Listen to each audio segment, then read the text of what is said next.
Fala pessoal, tudo bem com você? Garcinha, inscreva-se no canal, hein? Aquelas que eu vi o Inter jogar em 2008, campeão de Sul-Americana, entre as Libertadores. Depois ele chega ao Corinthians e aí constrói uma história magnífica. Tem mais de uma passagem, né? Ele ainda volta em 2015 e ainda ganha mais um Campeonato Brasileiro e depois vai para a Seleção Brasileira. O Tite que muitas vezes é taxado aí, né, pelas eliminações em Copa do Mundo, mas com um ciclo de Copa maravilhoso. E eu assim, opto por analisar o trabalho feito e não jogos pontuais contra a Bélgica e Croácia. Com alguns erros, evidentemente, né? O Tite não acerta sempre, mas na minha avaliação ele acerta muito mais do que erra. Eu sou fãzaço do Tite, da forma como ele conduz especialmente as relações humanas, as pessoas, e como ele é vitorioso na carreira, né? O currículo dele fala por si. Não estou falando aqui do Tite porque ele dá sorrisinho pra gente na entrevista coletiva. Ele tem resultado, muito resultado. E o Tite, e agora vem informação, né? Não queria trabalhar no Brasil depois da Copa do Mundo. Ele estava esperando por alguma oportunidade da Europa, chegaram algumas propostas, nem todas satisfatórias, e ele decidiu esperar um pouco. E aí veio esse movimento recente da queda de Jorge Sampaoli no Flamengo e o interesse do Flamengo. O Flamengo, gente, com todos os problemas, o Flamengo é um eterno postulante a títulos pela capacidade que tem. Um time que fatura R$ 1 bilhão por ano tem condições de montar grandes elencos e disputar grandes títulos. Se esse ano deu ruim, porque a diretoria fez muita força para isso acontecer, o Flamengo, o ano que vem, por exemplo, é um time que chega forte mais uma vez. Vai passar por uma reformulação, tem vários jogadores fim de contrato, vai ao mercado, vai contratar agressivamente. O Flamengo não adianta, é sempre candidato. E estaria aí um grande desafio para o Tite, né? Porque ele já construiu a sua história no Corinthians, em outros clubes. E teria no Flamengo, né? Hoje, o clube com um maior orçamento aí para continuar sendo campeão, voltar ao Brasil, depois da seleção, treinar um clube, aquela coisa toda. Só que tem uma informação do meu amigo João Pedro Sgarbi de que o Tite estava um pouco reticente desse interesse do Flamengo por conta justamente dessa instabilidade política que vive o clube. O Flamengo, ele é um barril de pólvora, né? E você tem que ter uma... O Tite não tem mais idade para isso, né? Também, quando você chega num certo patamar da carreira, você começa a fazer escolhas. E essas escolhas, elas priorizam muitas vezes tranquilidade para trabalhar, estrutura, condições.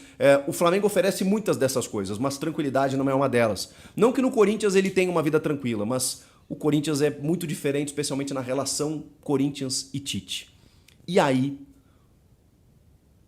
o Corinthians comunica os representantes do Tite e o Tite se manifesta, se coloca à disposição para conversar, dizendo que aceitaria voltar ao Corinthians e agora é questão de detalhes para que ele acerte o seu retorno.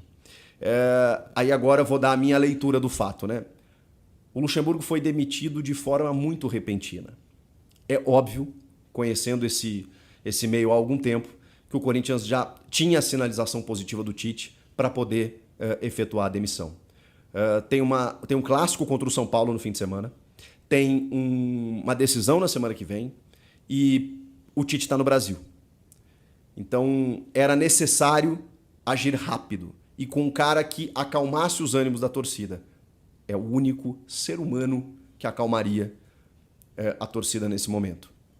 O Tite tem um respaldo, tem um carinho que não é por acaso, evidentemente. E o Duílio já tentou ele outras vezes, ele não quis voltar e tudo mais. Eu acho que chegou o momento para ele voltar a trabalhar no Brasil, para ele ser abraçado por uma nação, né, por uma torcida inteira e também para o torcedor ter uma tranquilidade, porque o ano do Corinthians realmente é muito complicado e aí eu não tenho dúvidas que o Tite vem e acalma o ambiente. Pode ser até que não passe pelo Fortaleza, pode ser que nem vença o São Paulo no domingo, mas aí obviamente eu estou pensando a longo prazo. Tem uma questão que precisa ser resolvida, que é a questão eleitoral, porque você tem candidatos de chapas opostas, né, ao final da temporada. Então, como é que você faz um contrato longo com um treinador sendo que vai começar outra gestão e o novo presidente não pode estar alinhado com o que quer esse técnico?